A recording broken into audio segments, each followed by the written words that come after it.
जय भीम, जय भारत, जय संविधान में बहुजन दस्तक से गौतम रत्ना। और हमारे साथ हैं अभी अशोक निर्वाण साहब। बहुत ही बहुजनों के लिए एक ऐतिहासिक व्यक्तित्व है उनका और उनके पूरे परिवार का।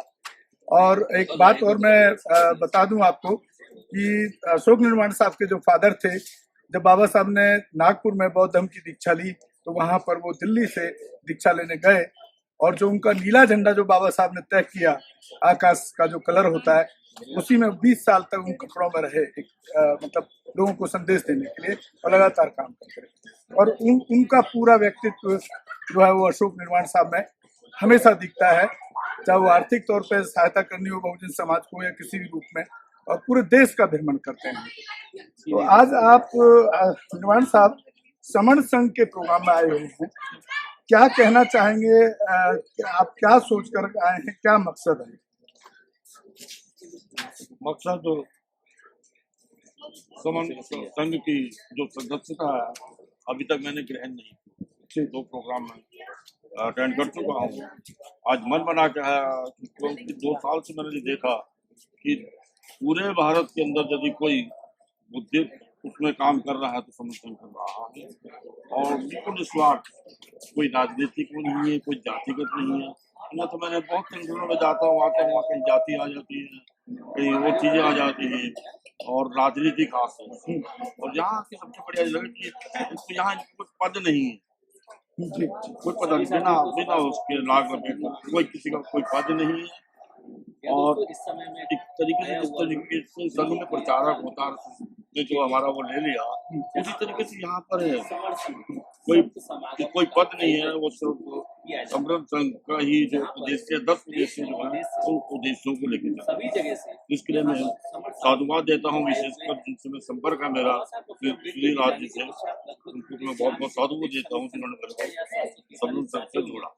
तो ये एक अच्छी लगता है आपको कि जैसे और संगठन में या राजनीति मुकाम पे या संगठन बना के बड़े प्लेटफॉर्म पे पहुंच जाते हैं, फिर अपने आप को नेता बेच देते हैं, चाहे वो आरएसएस के हाथों बेचे चाहे कांग्रेस के हाथों बेचे। मैं तो सीधा कड़वी भाषा बोला करता हूँ, तो अब तक यही होता रहा। काशीराम साहब के जाने के बाद लगातार जो भी संगठन बने, कहीं ना कहीं उदित राज जी ने समझौता किया, मायावती भी समझौते के कगार पे जो मोदी भाषा बोलता है वही बोलती है, चंद्रशेखर जाति की बात ज्यादा करते हैं, जो युवा लड़के हैं। उदित राज जी की बात की, मायावती जी की बात, बेसिकली राजनीति में थे, उनको हम आरोप नहीं लगा सकते, लेकिन समृद्ध संघ हुआ इसी प्रकार की जो संस्थाएं, लेकिन राजनीतिकरण मैं मान लिया राजनीति में है, लेकिन मेरे हिसाब से जो समाज के जो मूल्यवान वो है सब्जेक्ट हैं, उस पर हमारे हिसाब से कंप्रोमाइज नहीं करना चाहिए, मुझे ऐसा लगता है। सब वो कंप्रोमाइज तो करना ही नहीं चाहिए, लेकिन यहाँ तो कंप्रोमाइज होता हुआ दिख रहा है साथ। आपको दिखता होगा कई बार कुछ मजबूरियां भी हो जाती हैं, क्योंकि राजनीति में तो राजनीति में जीवित रहने के लिए कई बार समझौता करना पड़ता है। इतना लंबा टाइम हो गया, आपने तो कभी समझौता नहीं किया? नहीं किया। मेरे फादर 40 साल तक रहे और बाबा साहब ने जब डॉक्टर साहब को आगरा की यहाँ में कहा कि जाओ तुम्हें तो निर्वाण प्राप्त हो गया, इससे मेरा गोत्र पहाड़ दिया था। और जैसे वो उन्होंने बौद्ध धर्म ग्रहण किया तो मेरा गोत्र, मेरी जात खत्म हो गई और वहीं से मेरे फादर ने निर्वाण चालू कर दिया। आज मेरे परिवार के अंदर सब लोग निर्वाण के नाम से ही जाने जाते हैं और हमने मान्यवर काशीराम जी के साथ उनके सानिध्य में काम किया। बाबा साहब के साथ तो मौका नहीं मिला क्योंकि गौतम खुदी में समय, लेकिन मान्यवर काशीराम जी के साथ जो काम किया और उन्होंने जो किया उसका बेड़ा गर्क। आप मानते हैं इस बात? मानना पड़ेगा जब क्योंकि मुझे मिशन खत्म हो गया। आप बताइए, साहब काशीराम का एक कोट याद दिला रहा हूँ। वो कहते थे कि हमें मजबूर सरकार नहीं, हमें मजबूर सरकार चाहिए, हमें लंगड़ी लूली सरकार चाहिए। तो अब जो राजनीति है, मुझे लगता है कि वो मजबूर सरकार बनाने की स्थिति में भी हमारे राजनीतिक प्लेटफॉर्म पे जो इतने सारे लोगों ने राजनीति शुरू कर दी नहीं रहे। इसके पीछे क्या कारण है? हमारे दलित समाज के, या वंचित समाज के कहिए, या ओबीसी और माइनॉरिटीज के हमारे जो अग्रणी नेता बन रहे हैं, उनसे मेरा पुरजोर अपील है कि किसी भी तरीके से जो वर्तमान सरकार है उसको आने से रोकें। वो कैसे रोक पाए? इसको इकट्ठा होना पड़ेगा। जब अलग अलग इलेक्शन लड़ेंगे, अलग अलग अपनी बात करेंगे, अलग अलग अपने संगठन चलाएंगे, कैसे रोक? यही मजबूरी है। वामन अलग चला रहे हैं जी, उदित राज जी कांग्रेस में चले गए, जो जिन्होंने बुद्धिस्ट उससे पहले भाजपा में चले गए, जो हिंदू राष्ट्र की बात जी बड़ा दुख उस होता समय है। दुख हुआ था, लेकिन उनका वो भी मानना पड़ेगा कि पार्लियामेंट के अंदर प्राइम मिनिस्टर के होते हुए उन्होंने आरक्षण की बात की और विरोध किया उनका, और उसका नतीजा उनको भुगतना पड़ा। वो आरएसएस छोड़ के कांग्रेस में आ गए।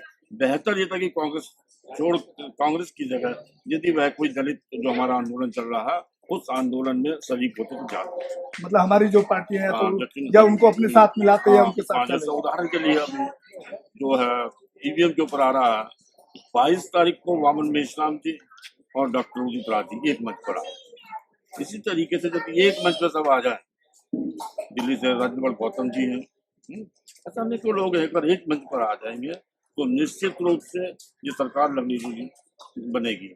क्या उम्मीद करते हैं इनसे? राज्यपाल गौतम जी लाला की दुकान को छोड़े? नहीं, अब तो आप, मेरा इतना संबंध नहीं रहा उनसे, लेकिन मैं तो ये मान के चलता हूँ जो मिशन का नाम लेके चलता है हम उनके पीछे चलते हैं।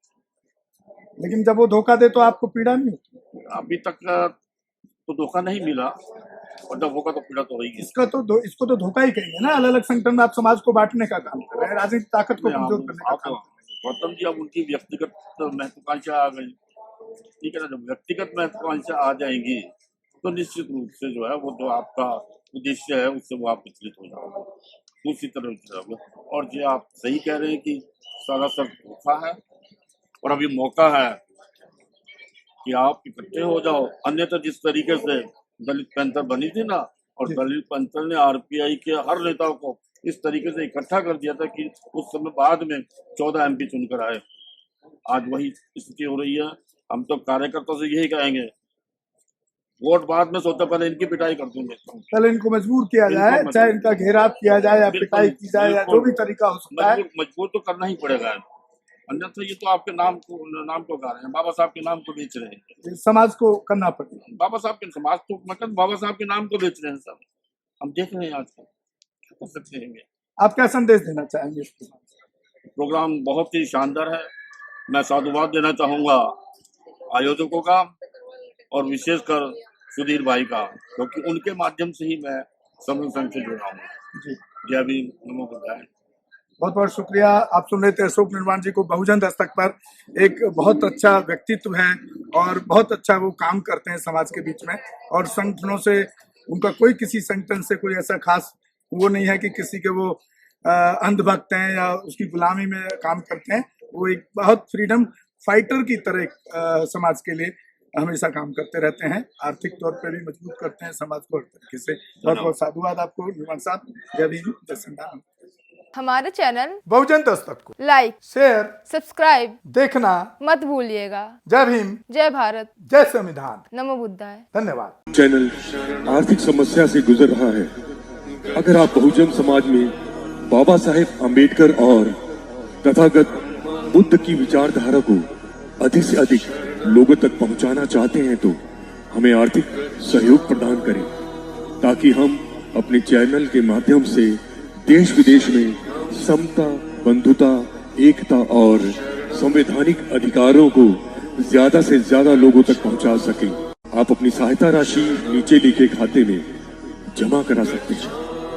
खाता धारक गौतम रत्न, खाता संख्या 316957686551, IFSC कोड SBIN 0060336, बैंक भारतीय स्टेट बैंक। आप हमारे बैंक खाते का विवरण स्क्रीन पर भी देख सकते हैं। जय भीम, जय भीम। मैं गौतम रत्ना आपका बहुजन फिल्म प्रोडक्शन में स्वागत करता हूं, और आप हमारे प्रोडक्शन हाउस के अंदर अपना कैरियर बना सकते हैं as a film director, as a producer and actor and actress and editor and cinematographer also. अगर आपको फिल्म से रिलेटेड कुछ भी प्रोजेक्ट आपको बनवाना है तो हमारे पास में पूरा सेटअप है, जिसमें फिल्म कैमरा है, शूटिंग लाइट्स है और एडिटिंग है। सारा A to Z एक ही जगह पर आपको हमारे यहाँ पर मिल जाएगा। तो दोस्तों, आप हमें कांटेक्ट कर सकते हैं हमारे नंबर्स पर 9810085714, और 8510005714। हमारे वेबसाइट पे विजिट कर सकते हैं www.filmserviceindia.com और हमें मेल भी कर सकते हैं gautamfilmsproduction@gmail.com पर। धन्यवाद।